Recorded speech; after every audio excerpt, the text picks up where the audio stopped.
Nous allons habiter des cages à poules. Des habitants de Baie-du-Tombeau seront bientôt relogés dans des habitations de 2 pièces avec salle de bain et toilettes communes. 7 anciens contractuels de la CWA et le syndicaliste Atma Shanto bravent le froid de l'hiver et ont entamé une grève de la faim.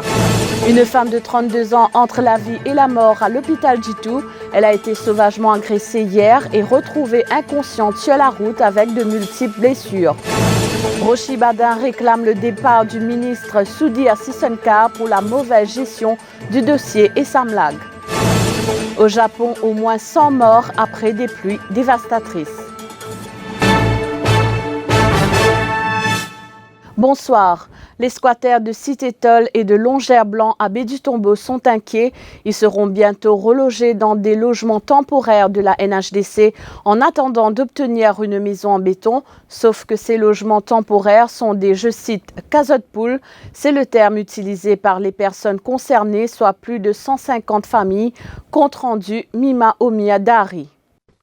Depuis le passage du cyclone Olanda en 2002, plus d'une centaine de familles de Baie-du-Tombeau habitent la Cité-Toll et les Longères-Blanc. Ils seront relogés, mais en attendant, les autorités leur proposent de s'installer dans des habitations en tôle qui ne convainquent pas tout le monde. La casa est collée un à côté de l'autre. Premièrement, on peut pas avoir une intimité, par exemple, pour les gens qui sont mariés. Premier coup, c'est qui va nattiger, c'est la moitié du monde. Après, finalement, quand on arrive à la fin, ça nous peut dire ouais, pour tout du monde un seul coup. Ça veut dire pour les là, pour craser, pour remonter. Car on m'a dit, on m'a fait un survey, guetter combien du monde est pour la case, pour guetter avant de monter. Ça veut dire d'après qui dimanche on besoin. 20 ans, on habite là et le gouvernement a décidé pour mettre nous là-bas. Des ans en cours, je veux dire, faire 22 ans, la misère ne peut plus passer. Et en plus, il peut y avoir un problème de toilette avec salle de bain. Nous ne connaissons pas en fait comment nous faisons faire pour nous tomber un arrangement. Parce qu'il y a beaucoup de problèmes, beaucoup de guerre. On a 6 enfants. Et on a 4 télés et 3 lots morts. Mais l'ensemble là, c'est petit. Mais peut-être 10 télés pour rentrer, peut-être un seul homme mort. On ne peut pas reconnaître quand on met les affaires. Plus, ça 6 enfants qui sont là. On ne peut pas reconnaître comment nous pouvons dormir là-dedans. Autre aspect déploré, les salles de bain et les toilettes sont communes. À cause de mon problème, mon grossier, qui ne pas capable de servir à la toilette là. Je ne sais pas trop moi qui m'a dit pour qu'on rentre là-dedans, mais pour moi c'est ça. En tant qu'il y a 3 enfants, tous les enfants ont le même lait à l'école. Mais le problème, c'est qu'il a bas à la toilette là, avec sa salle de bain là. Nous pouvons commun avec tout le monde. Chacun peut bien attendre son tour. Mais les temps, c'est qu'il n'y a pas le travail d'aller là aussi. Il n'y a pas de problème. Il a pas la guerre. La raison du déplacement de ces familles est que les nouvelles maisons en béton seront construites à l'endroit même où elles habitent en ce moment. Elles devraient être prêtes d'ici 2 années. Ils ne se résignent pas. 7 des 125 ex-contractuels de la Central Water Authority ont débuté une grève de la faim à la mi-journée ce lundi au jardin de la compagnie à Port-Louis pour réclamer leur réintégration au sein de l'organisme.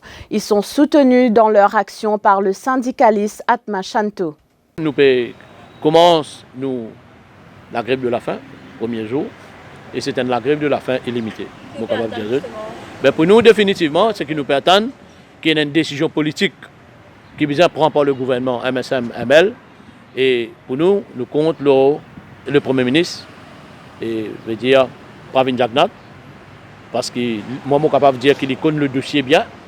Nous finissons envoyer plusieurs informations à travers ce senior advisor. Et pour nous, il y a une décision politique bien prendre.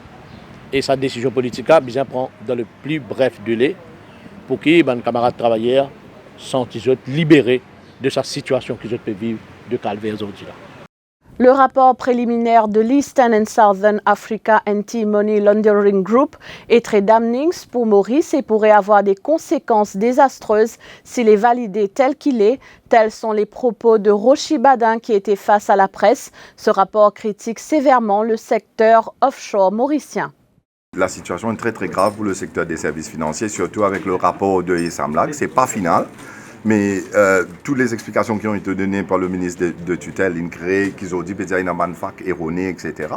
Mais c'est he's completely out of his depth. Et je lance un appel à Pravin Jagnnath, le Premier ministre et ministre des Finances, pour prendre ce dossier en main, parce qu'il y a le Council of Ministers qui va se réunir en septembre aux Seychelles, et il faut bien que Maurice nous donne position pour faire de sorte qu'il nous expliquer que tout nos système, c'est un système transparent, un système correct avec nos frameworks légaux.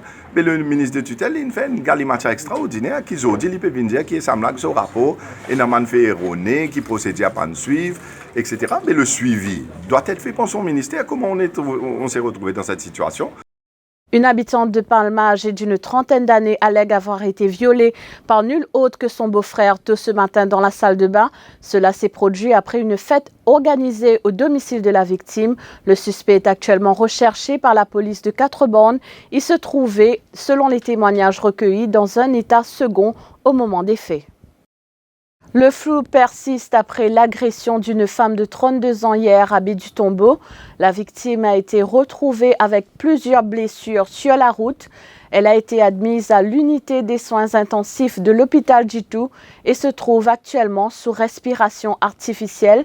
La police n'a pu recueillir sa version des faits.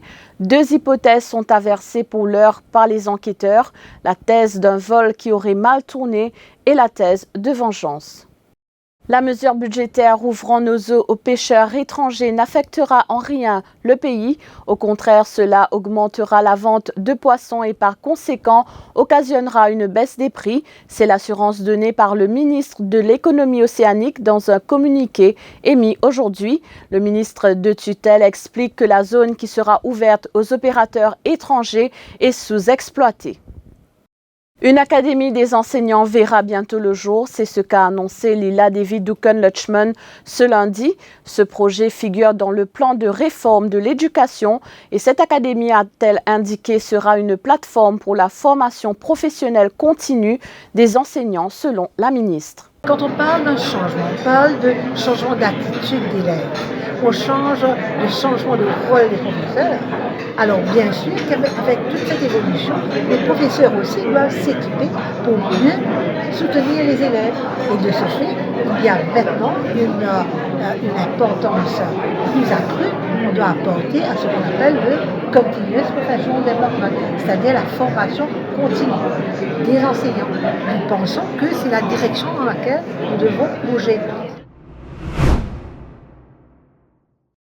Depuis plusieurs jours, des pluies exceptionnelles déferlent sur l'ouest du Japon. Au moins 100 personnes sont mortes selon un dernier bilan des autorités. Une course contre la montre est lancée pour sauver les sinistrés. 54 000 pompiers ont été mobilisés. Un bébé de 14 mois a retrouvé ses parents 85 jours après en avoir été séparé à la frontière mexicaine. Pour absence de soins, sa mère accuse l'administration américaine de mauvais traitements, conséquence de la tolérance zéro en matière d'immigration du président Donald Trump. Olivia Caceres dit avoir retrouvé son garçon couvert de poux et très sale quand elle a enlevé ses vêtements. La mère de famille doute même qu'il ait été lavé durant ces 3 mois sous la garde de l'État fédéral américain. Voilà, nous sommes arrivés à la fin de ce journal. Merci de votre attention. L'information continue sur le www.defimedia.info.